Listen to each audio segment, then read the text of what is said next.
ஆதிரையோட ஃபேஸை பார்த்தா நம்மளுக்கு மட்டும் தான் கடுப்பாகுது அப்படின்ற மாதிரி நினைச்சேன். ஆனால் இப்போ தான் தெரியுது எஃப்ஜேக்கே அந்த மூஞ்ச பிடிக்கல அப்படின்ற மாதிரி.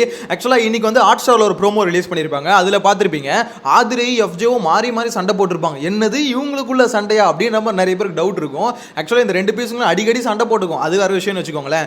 இருந்தாலும் இப்போ இந்த ஆதிரை மூஞ்ச பார்த்தாலும் எஃப்ஜேக்கு பிடிக்க முடியாத அளவுக்கு, அதாவது பிடிக்காத அளவுக்கு இவ்வளோ கொடூரமாக ஆதிரை மூஞ்சி மாறினது காரணம் என்ன அப்படின்றத இந்த வீடியோவில் பார்க்க போகிறோம். சேனலை ஃபஸ்ட் டைம் பார்த்தீங்கன்னா சப்ஸ்கிரைப் பண்ணிட்டு இந்த வீடியோ லைக் பண்ணிடுங்க. ஆக்சுவலாக ஃபர்ஸ்ட் ஆஃப் ஆல் இதில் என்ன பிரச்சனைன்னு பார்த்தீங்கன்னா ஆதிரைக்கும் எஃப்ஜேக்கும் ஒரு சரியான சண்டை வருது.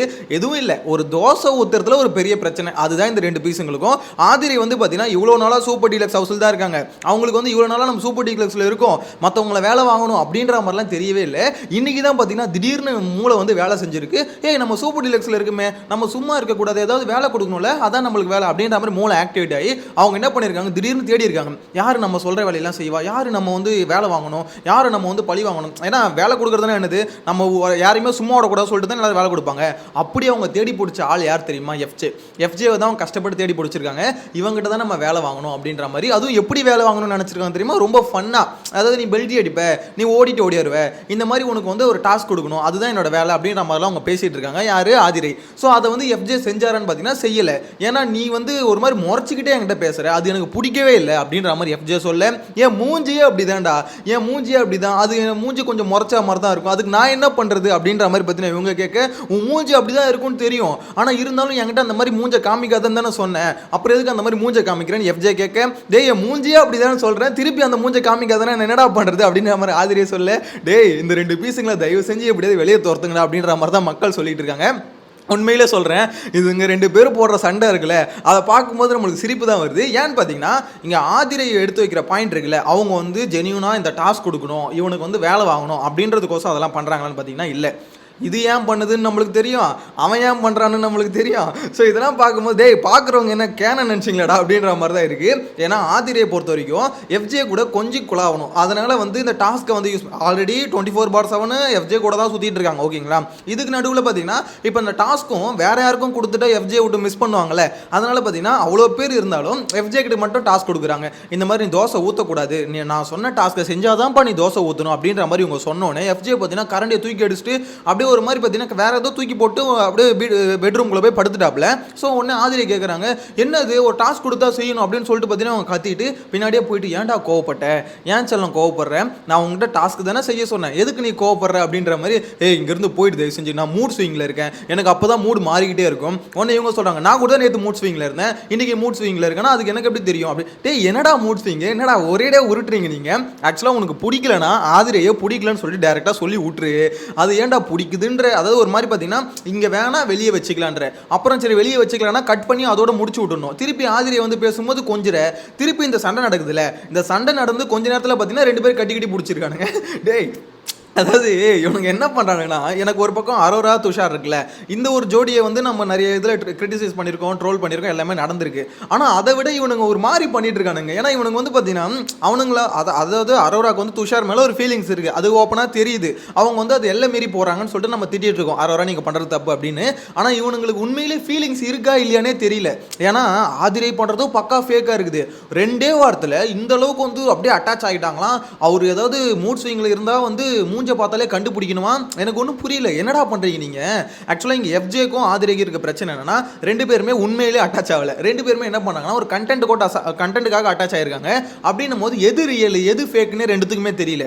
அதாவது இப்போ நான் வந்து இந்த இடத்துல வந்து லவ் இல்லை அப்படின்ற மாதிரி ரெண்டு பேரும் ஒருத்தருக்கு ஒருத்தர் சொல்லிட்டு பழகிட்டு இருந்தால் கூட அது ஒரு மாதிரி ஃபேக் கண்டென்ட், அப்படியே ரெண்டு பேரும் கனெக்ட் ஆகிருக்கும். ஆனால் இவங்களுக்குள்ள தான் அது வச்சுக்கிட்டு இருக்காங்க. அதாவது நம்ம வந்து இங்கே பிக் பாஸ் கோசம் ஒரு லவ் கண்டென்ட் பண்ணலாம் அப்படின்ற மாதிரி ஆதிரை நினச்சிட்டு இருக்காங்க. எஃப்ஜேவும் இந்த ட்ராக்கை ஓட்டினா நம்ம ரீச் ஆகும் அப்படின்ற மாதிரி நினைக்கிறாரு. எஃப்ஜே மட்டும் இல்லை, பிக் பாஸ் இப்போ இந்த சீசனில் பார்த்தீங்கன்னா நிறைய பேர் அப்படி தான் நினைக்கிறாங்க. லவ் கட்டை டச் பண்ணால் நம்ம ரீச் ஆகிடுவோம், மக்கள்கிட்ட கொண்டு போய் சேர்த்துருவாங்க, எப்படி இருந்தாலும் ஷோவில் டெலிகாஸ்ட் பண்ணிடுவாங்க அப்படின்றது தெரியும். ஏன்னா லவ் கண்டென்ட் மட்டும்தான் மக்கள்கிட்ட கொண்டு போய் ஈஸியாக சேர்க்கக்கூடிய விஷயம். எல்லா சீசன்லேயும் அது நடந்திருக்கு. அதை தான் பார்த்தீங்கன்னா எல்லாரும் கையில் எடுக்கிறாங்க.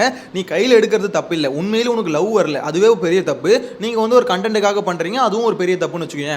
அதுக்கு நடுவில் உண்மையிலே நீங்கள் வந்து எமோஷனலாக சண்டை போடுற மாதிரி காமிக்கும் போது அது பார்க்கறதுக்கு வந்து ஆர்டிஃபிஷியலாக தான் தெரியுது.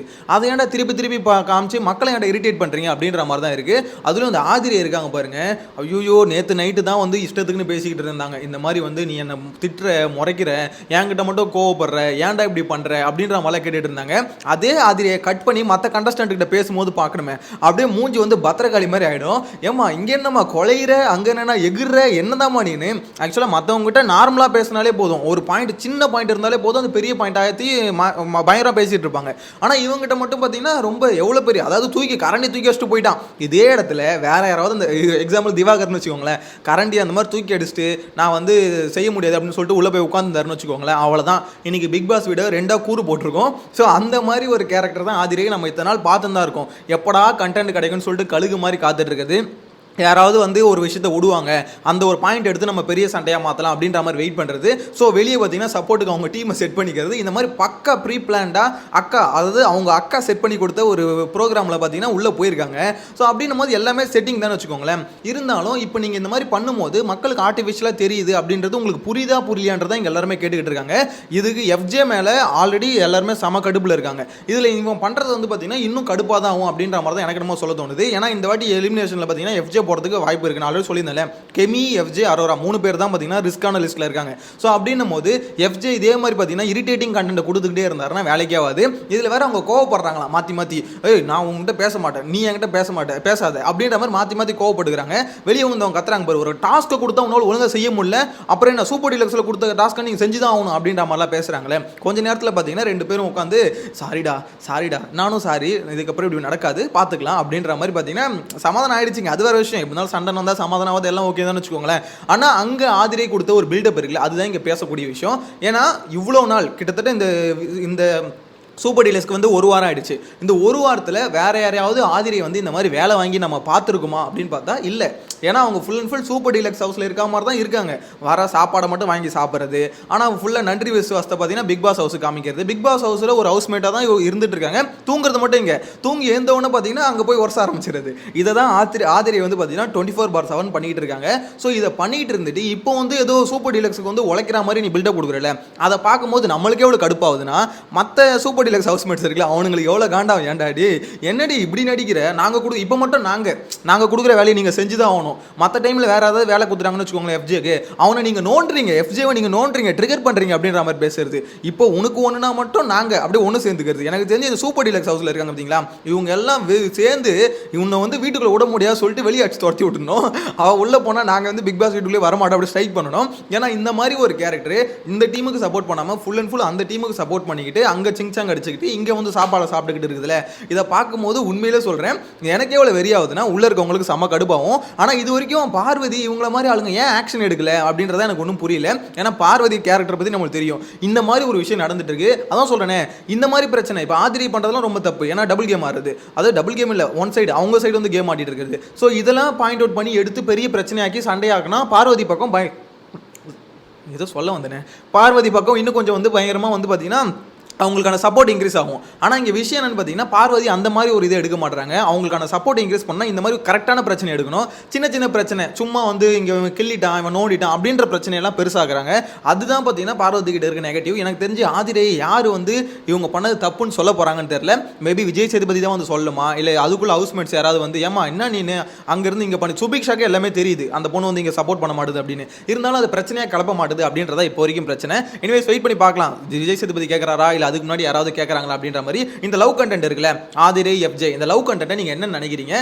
இது வந்து நிக்கிறதுக்கு ஏதாவது வழி இருக்குன்னு நினைக்கிறீங்களா, இல்லை இது வந்து அடுத்த கட்டத்தை நோக்கி தான் போகும் அப்படின்னு நினைக்கிறீங்களா? உங்களோட கருத்தை கமெண்ட்ல மென்ஷன் பண்ணுங்க. நெக்ஸ்ட் வீடியோல மீட் பண்ணலாம். Bye by.